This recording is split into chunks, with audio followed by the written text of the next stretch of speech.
ang kontrobersyal na pangalang Mary Grace Piatos. Magkakaiba ang mga pangalan, ngunit iisa ang perma.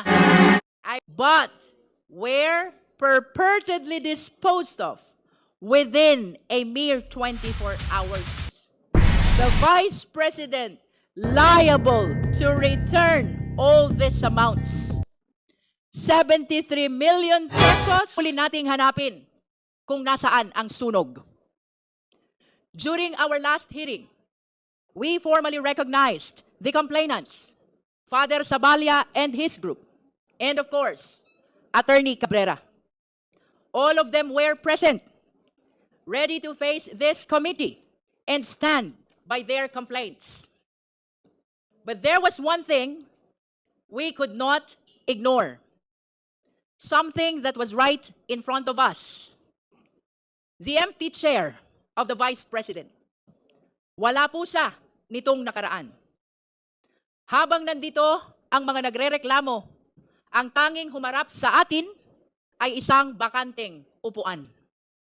And yet, with or without the presence of the Vice President, with or without her cooperation, tuloy ang mandato ng komite. At umusad nga ang ating pagdinig noong araw na iyon. First, we formally received subpoena documents, all of which are now part of our record. Second, we heard a statement of Ramil Madriaga, who testified for the very first time in a public hearing. Through his supplemental affidavit, we were confronted with a staggering allegation that confidential funds were spent not just in 11 days, but were purportedly disposed of within a mere 24 hours. Hindi 11 araw, sa halip 24 oras. Milyones na naubos sa loob lamang ng isang araw. Mabigat ang mga binitiwang salita ni Ramil Madriaga at minsan pa siyang naiyak habang binabasa ang kanyang supplemental affidavit. To back his words, he signed a bank waiver to prove that he has nothing to hide. During one exchange, Congresswoman Janet Garin recalled the Formally controversy and could not hide her frustration upon hearing Ramil Madriaga's allegation that the Vice President's campaign may have been financed by Formally, an assertion that, if proven, further deepens the seriousness of the issues now before this committee. Third, and with the help of Congressman Joel Chua, we have adopted the records from the Committee on Good Government and Public Accountability, the testimonies of various resource persons regarding the envelopes and the questionable receipts and other statements given in that legislative inquiry are now officially part of this impeachment process. Fourth, we heard from the NBI expert, and their findings are very clear.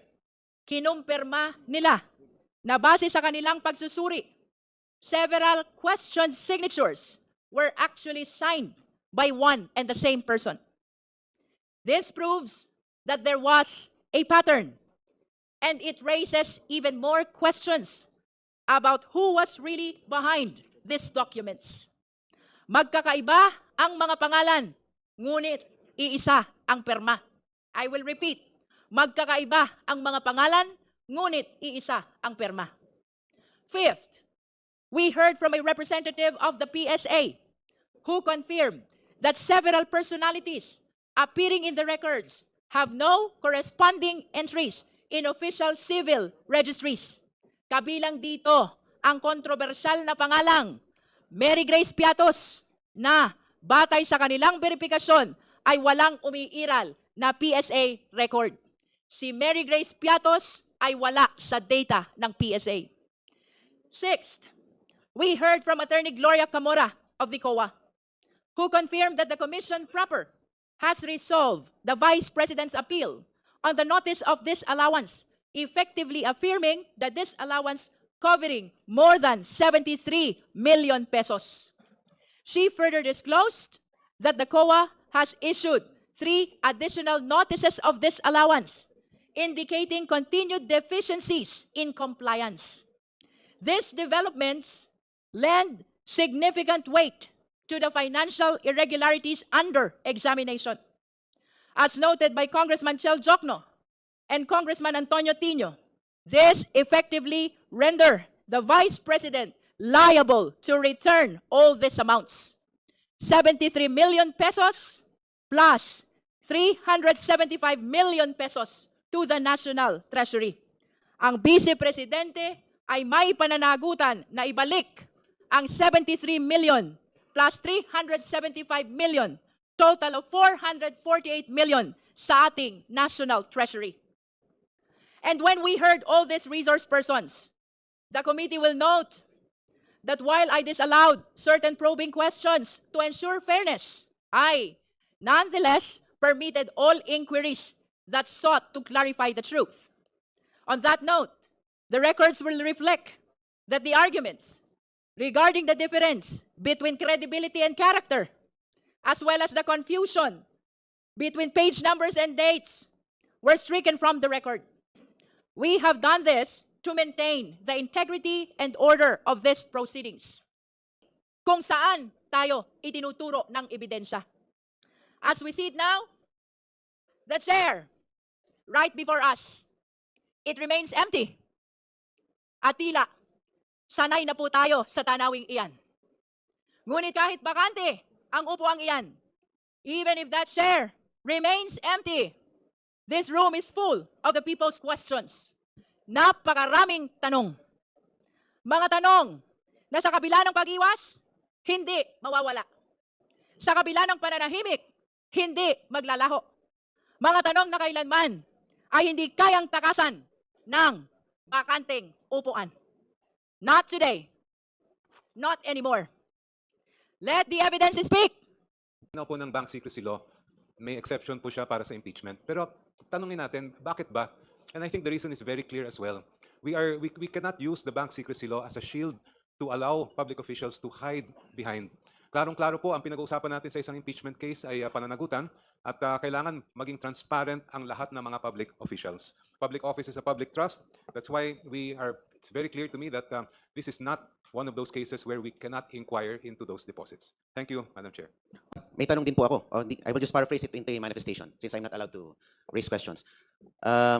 I take it to mean na pag suspicious yung transaction, ibig bang sabihin na ito ay illegal na or unlawful na? Para kasing ganun lumalabas. Pag ito ay tinag na suspicious, agad-agad itong piniprejudge na as if it's an illegal or unlawful transaction. I want to be clarified on that, Madam Chair. That is a manifestation which does not require any answer. The Honorable Ko is May I ask, ma'am, why does it not require an answer? because you are not a member of the Justice Committee, and It therefore, was paraphrased, ma'am, into a manifestation. and that is why answer is not required. It is just a manifestation. If I require an answer, then I'm allowing you already to raise a clarificatory question. As simple as that. The Honorable Ko is My recognized. point is, madam, pag sinabi bang suspicious account or suspicious transaction, ito ay nangangulugan na ito ay agad unlawful or illegal. That is your manifestation. We end there. Honorable Ko is recognized. And the Filipino people heard my manifestation. Chair. Thank you. Let me rephrase my question, Madam Chair. In the interest of time, doon po sa inyong intel reports, sir, meron po ba kayong nakitang kahinahinala o wala? Meron po dahil sobrang laki ng mga transactions. Pero as explained po earlier, ang intelligence report namin is based lang sa database na nakita namin sa mga na-report. So medyo may kalakihan po, based lang po sa report. Then how do we arrive at yung total amount? Kasi nakakalula yung amount. Pagka tinignan mo, 3 billion, di ba? So, ibig ba sabihin yan, how do we compute itong transaction na ito? Kunyari ako, may nag-deposit sa akin na 501,000. That's considered one transaction. Tama po. Now, binalik ko sa nag-deposit sa akin.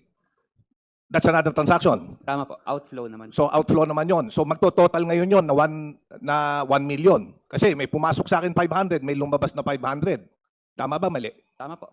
So, ganun yon. So, basta labas-pasok, nag-a-add to.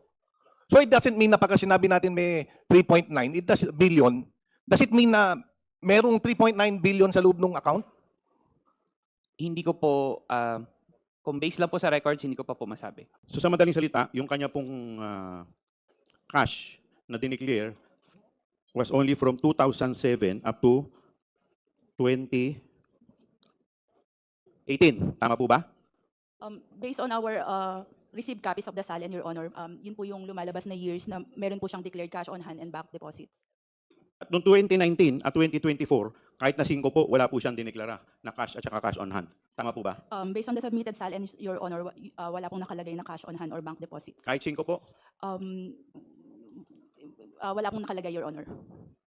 Hindi wow. Thank you po, Madam Chair. The net worth of the Vice President was just 7,250,000. But there were transactions that had gone through her accounts amounting to 208 million pesos. I think the same is clear in other years. No? We'd like to highlight, for example, 2009. She had a SALN of 18.8 million, but 704 million had gone through her accounts.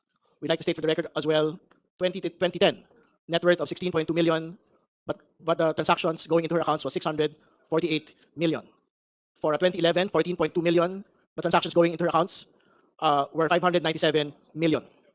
For 2012, net worth is 22.1 million, but going into her accounts in 2012 was 407 million. I think the same is true in other years, Madam Chair. It is just a bit smaller, but it speaks to the clear disparity from what had been stated in the year-on-year SALN's net worth of the Vice President, Madam Chair, just for the record and before proceeding. Madam Chair. Confirm from the AMLC. With regards to your reported transactions, does it mean cash transactions? It's Not- just a yes or a no, No, not only cash transactions. not necessarily cash.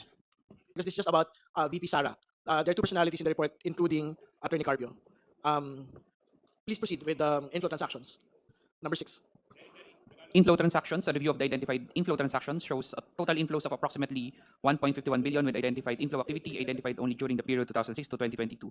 These inflows largely dominated by credit memo transactions amounting to 1.41 billion, which account for majority of the recorded inflows.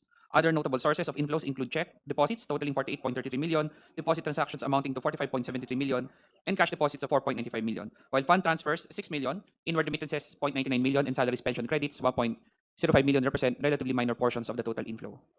Yes, meron po dito nakikita natin yung mga inflows, no? Maganda po siguro, we can read for the record as well. Kasi magkakaiba po ito, hindi po ba? From doon sa binasa ho nating nauna. Ito po yung inflow transactions. Ibig sabihin, ito yung mga pumasok na mga kaperahan sa mga accounts. Tama po ba? Tama po. Sige po, you can just read the grand total from 2006 to 2022, please. So for 2006, grand total 122,156,866 pesos and 28 centavos. 2007, 105,094,767 pesos and 87 centavos. 2008, 22,225,157.35. 2009, 372,464,396 pesos and 16 centavos. 2010, 323,282,749.01. 2011, 215,637,944.42. 2012, 199,058,755.08. 2013, 96,852,782.94. 2014, 2,500,000 pesos. 2015, 23,796,782.94. 2016, 9,066,071.43. 2017, 9,866,071.43. 2018, 3,500,000. 2019, 6,293,000. 2020, 1 million. 2021, 800,000. 2022, 1,003,000 pesos 967.31.